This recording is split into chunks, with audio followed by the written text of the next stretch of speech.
ഏറ്റവും പ്രധാനപ്പെട്ട വാർത്തയായി നമ്മുടെ മുൻപിലേക്ക് വരുന്നത് ലോക്സഭാ തെരഞ്ഞെടുപ്പിനുള്ള CPIM-ന്റെ സ്ഥാനാർത്ഥി പ്രഖ്യാപനം ഇന്ന് വരുന്നു എന്ന് തന്നെയാണ്. CPI-യുടെ സ്ഥാനാർത്ഥികളെ ഇന്നലെ പ്രഖ്യാപിച്ചിരുന്നു. കേരള കോൺഗ്രസ് എമ്മിന്റെ സ്ഥാനാർത്ഥിയെ നേരത്തെ പ്രഖ്യാപിക്കുകയും ചെയ്തതാണ്. അങ്ങനെ ഇടതുമുന്നണി ഇന്ന് CPIM-ന്റെ സ്ഥാനാർത്ഥി പ്രഖ്യാപനം കൂടി വരുന്നതോടെ പൂർണ്ണ സജ്ജമാവുകയാണ് തെരഞ്ഞെടുപ്പിന് ഒരുങ്ങിക്കഴിഞ്ഞിരിക്കുന്നു. ഇനി അങ്കത്തട്ടിലേക്ക് പോവുകയാണ്. വിവരങ്ങളുമായി ഷീജ തിരുവനന്തപുരത്ത് നിന്ന് നമ്മളോടൊപ്പം രാവിലെ ചേരുകയാണ്. Sheeja, good morning. Good morning Manu. Sheeja, വളരെ തിരക്ക് പിടിച്ച ഒരു ദിവസമാണ്, വാർത്താ ദിനമാണ് ഇന്ന്. CPIM-ന്റെ ലോക്സഭാ സ്ഥാനാർത്ഥി പട്ടിക ഇന്ന് പ്രഖ്യാപിക്കാൻ വേണ്ടി പോവുകയാണ്. ഇടതുമുന്നണി പൂർണ്ണമായും സജ്ജമായി കഴിഞ്ഞിരിക്കുന്നു. ഇനി ഈ സ്ഥാനാർത്ഥി പ്രഖ്യാപനം കൂടി വന്നാൽ നേരെ തെരഞ്ഞെടുപ്പ് ഗോതയിലേക്ക് ഇറങ്ങുകയാണ്. എപ്പോഴാണ് സ്ഥാനാർത്ഥി പ്രഖ്യാപനം? ഇന്ന് സംസ്ഥാന സെക്രട്ടേറിയറ്റ് സ്ഥാനാർത്ഥി പട്ടികയ്ക്ക് അന്തിമ അനുവാദം അല്ലെങ്കിൽ അന്തിമ തീരുമാനം നൽകും. അതിനുശേഷം പിന്നീട് പ്രഖ്യാപനം, അല്ലേ?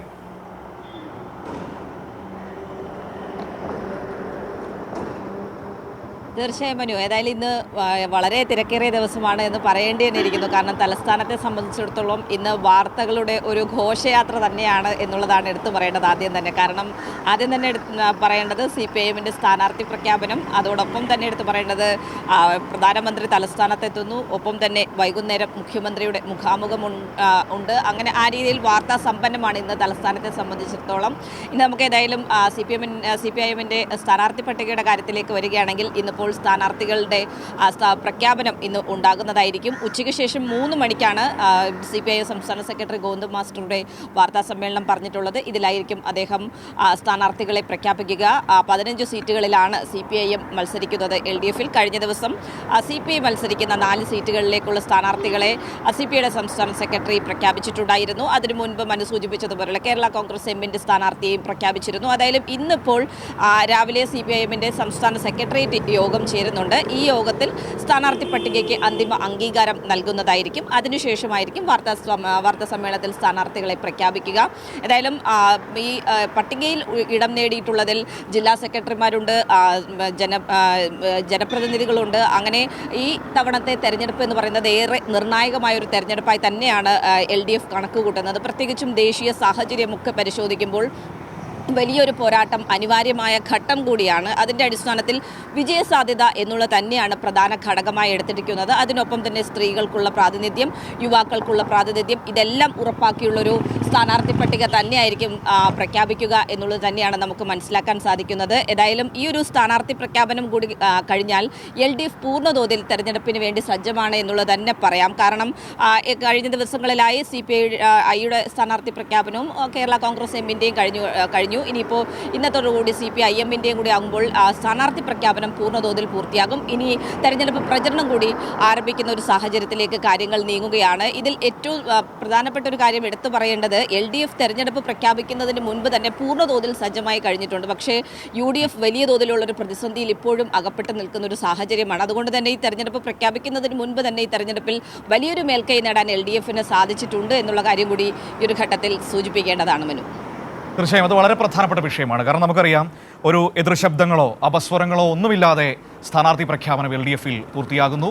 തീർത്തും ജനാധിപത്യമായ രീതിയിൽ വലിയ ചർച്ചകളുടെയും സംവാദങ്ങൾക്കും ഒക്കെ ശേഷമാണ് സ്ഥാനാർത്ഥി നിർണയത്തിലേക്ക് LDF എത്തുന്നത്. മറുവശത്ത് ഇപ്പോൾ ഷീജ പറഞ്ഞതുപോലെ UDF-ൽ ഒരു ധാരണയുമാകാതെ അങ്ങും എത്താതെ നിൽക്കുകയാണ്. അത് LDF-ന് ഈ തെരഞ്ഞെടുപ്പിൻ്റെ പ്രചരണ രംഗത്ത് വലിയൊരു ആധിപത്യം മുന്നോട്ട് വയ്ക്കുന്നുണ്ട്. ആ രീതിയിൽ തന്നെ അല്ലേ നമ്മളതിനെ കാണേണ്ടത്?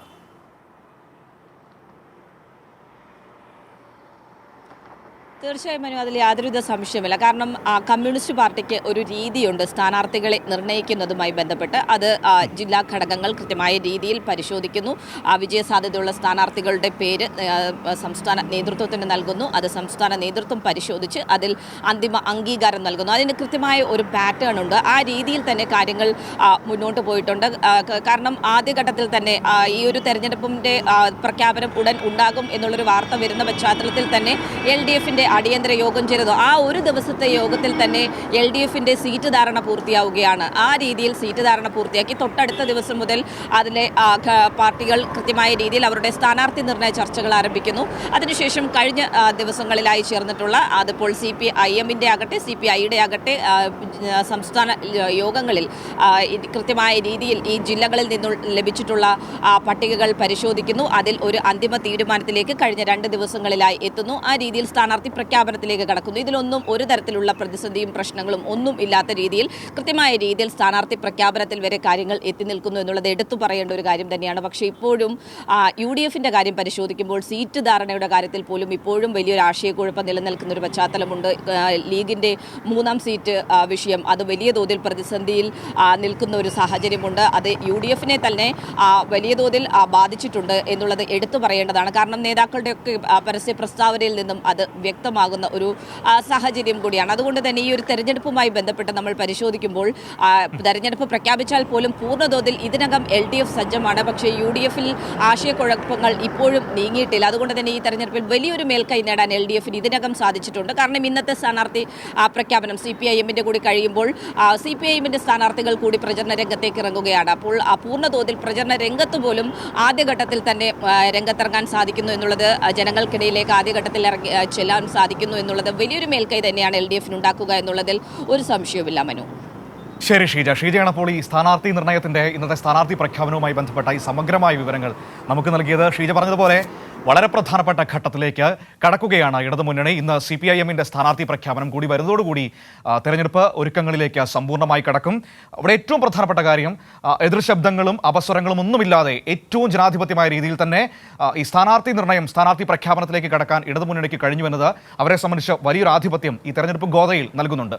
മറുവശത്ത് നമുക്ക് കാണാം UDFന്റെ സാഹചര്യം എന്താണെന്നുള്ളത് നമുക്ക് വളരെ വ്യക്തമായി കാണാൻ കഴിയുന്നൊരു പശ്ചാത്തലമുണ്ട്. അവിടെ ഇതുവരെ അവരുടെ സ്ഥാനാർത്ഥി പ്രഖ്യാപനത്തിലേക്ക് പോകാൻ കഴിഞ്ഞിട്ടില്ല. അവർ തമ്മിലുള്ള തർക്കം പോലും ഇതുവരെയും, പ്രത്യേകിച്ചും ലീഗിന്റെ 3ാം സീറ്റൊക്കെയായി ബന്ധപ്പെട്ട് വലിയ തർക്കങ്ങൾ ഇപ്പോഴും തുടരുന്ന പശ്ചാത്തലമുണ്ട്. അങ്ങനെ നിൽക്കുമ്പോഴാണ് മറുവശത്ത് LDF ഒറ്റക്കെട്ടായി ഒരുമയോടെ അവരുടെ സ്ഥാനാർത്ഥി പ്രഖ്യാപനം പൂർത്തിയാക്കി. ഇന്ന് അത് പൂർത്തിയാക്കും. അതിനുശേഷം തെരഞ്ഞെടുപ്പ് പ്രചരണ പരിപാടികളിലേക്ക് കടക്കുന്ന ഒരു സാഹചര്യം. വിവരങ്ങളാണ് ഷീജ നൽകിയത്.